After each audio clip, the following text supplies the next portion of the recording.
Psaume 33. Juste, réjouissez-vous en l'Éternel. La louange sied aux hommes droits. Célébrez l'Éternel avec la harpe. Célébrez-le sur le luth à 10 cordes. Chantez-lui un cantique nouveau.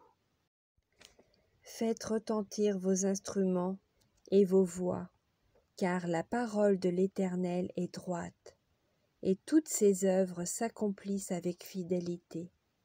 Il aime la justice et la droiture.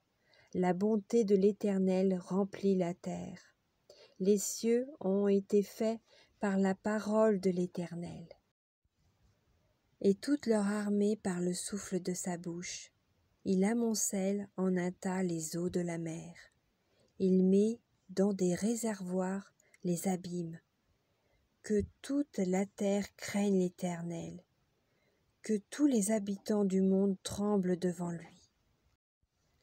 Car il dit et la chose arrive, il ordonne et elle existe.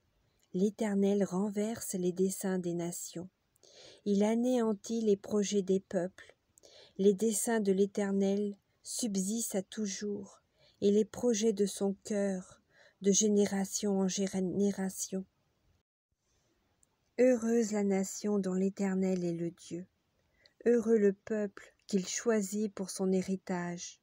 L'Éternel regarde du haut des cieux. Il voit tous les fils de l'homme du lieu de sa demeure. Il observe tous les habitants de la terre.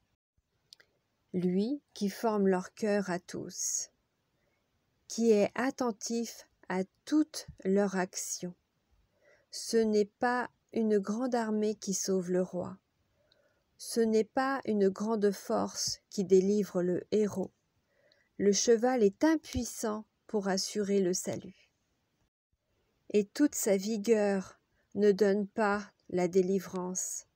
Voici, l'œil de l'Éternel est sur ceux qui le craignent, sur ceux qui espèrent en sa bonté, afin d'arracher leur âme à la mort et de les faire vivre au milieu de la famine.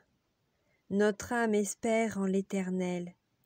Il est notre secours et notre bouclier, car notre cœur met en lui sa joie, car nous avons confiance en son saint nom. Éternel, que ta grâce soit sur nous, comme nous espérons en toi.